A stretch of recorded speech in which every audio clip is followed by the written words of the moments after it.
Howdy partners, this is ISNC. Remember, outsider, I'll hate you for it. And I'm doing this special video right now because I got a request from one of my viewers saying that they would like me to do a video specifically to help them understand transitioning from Tier 1 to Tier 2.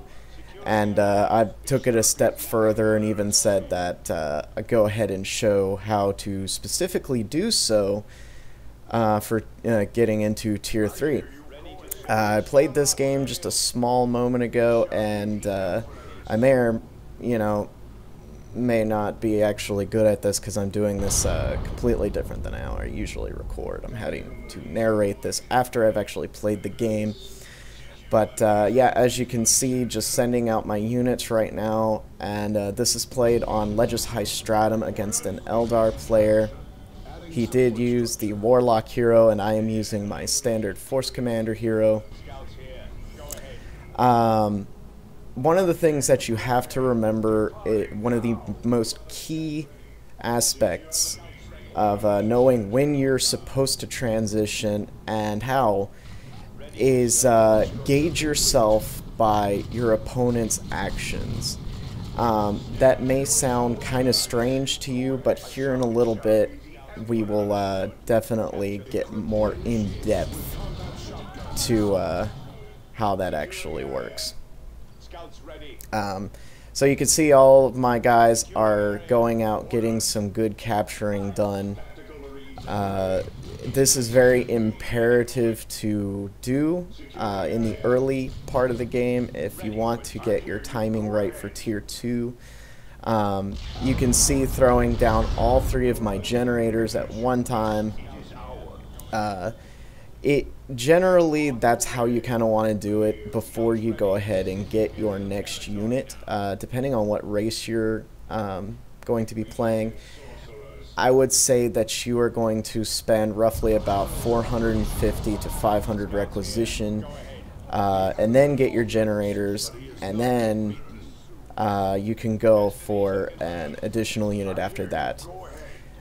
It's also very, very, very important that you pay attention to your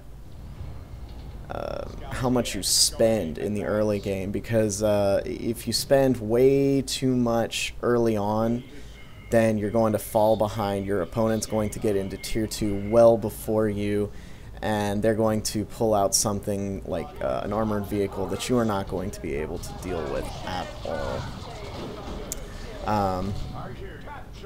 But yeah, also making sure it's not that you don't want to spend in Tier 1. You definitely should spend in Tier 1 to keep yourself from falling behind in resources. And that sounds kind of strange, but let me explain. Is if you cannot hold on to your points and you cannot capture the points, then you are going to be in some very, very serious trouble as far as resources go. You will fall behind, and then even if you rush into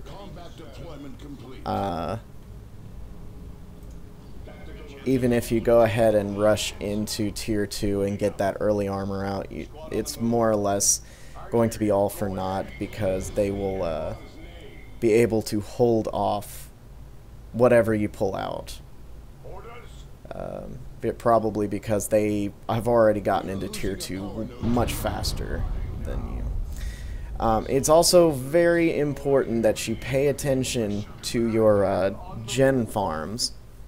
A lot of players that I've seen who like to be very greedy and really get way ahead in the game early on, is they like to definitely go for that early second gen farm. I personally am impartial to that. I haven't seen very many instances as Space Marines where I require that second gen farm, if at all, and if I do get it, it is usually going to be about mid Tier 2 to tier 3. Another important factor is to watch how much requisition you have.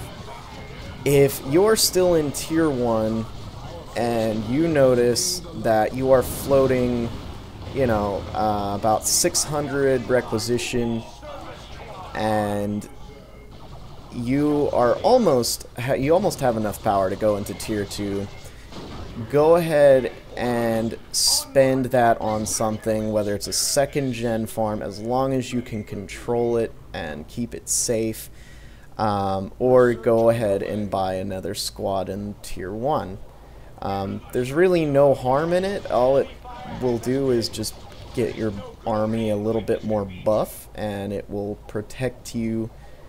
It'll help you protect your own units. So the more damage output that you have, more likely the faster they'll have to retreat, and thus saving you time and requisition, because it does take quite a lot of time to regenerate requisition in some certain cases. I always feel like it takes forever to regenerate a Space Marine. That's because my squads take like 75 requisition apiece to reinforce. If you're what else can I say? If you are falling behind in like, say they gen bash you, an appropriate response to that would be to either make sure that you get your power generators back up ASAP and protect them from there, or go ahead and try to trade and gen bash their gen farms. If you are successful in doing that, then you kind of even out the playing field, get your gen farms back up, and continue playing the game. And against certain races, this is a little bit easier said than done. Orcs not requiring near as much power to upgrade and arm a lot of their units and spawn a lot of their units, but still it does kind of hurt them because everybody has the same tier up cost. But I guess, you know, you guys can catch that aspect. Jumping into a clip a little bit further on, you notice he has a Wraith Lord out on the field, and that being a very devastating thing to deal with whenever he brings his whole army forth, because I have to deal with that Wraith Lord immediately. You can see that I pointed out how much I had, and instead of choosing to buy a Dreadnought, I decided that it would be prudent to go into tier 3, and I pointed out which unit that I was going to be looking into tier 3, and as you can see, been maintaining map control as best as I can, and even if, you know, he brings out that unit on me, you can always try and dance around and forestall him until you can get the appropriate units out. You can see that I got the, cutting into the final and last clip here, I have brought out the Predator, and I gave it the las cannon upgrade, and did not upgrade the armor yet, unfortunately. But yeah, making the best work of all of my units, and then bringing out that las cannon Predator, able to kite around that Wraith Lord, and that las cannon doing just an incredible amount of damage. It's a lot of what you end up doing as far as transitioning into different tiers is what really is affected really by your unit composition. If it's ineffective, chances are you're going to fall behind and your tier up is going to be delayed, and that is not something that you really absolutely want to happen at all. Again, just microing around that Wraith Lord, he's not going to get away. that predator chasing him down and gunning him in the back. But yeah, I think you guys get the drift on that. Tiering up is just, it's all about how you feel comfortable, and really just how you time your how you get your units out, your generators.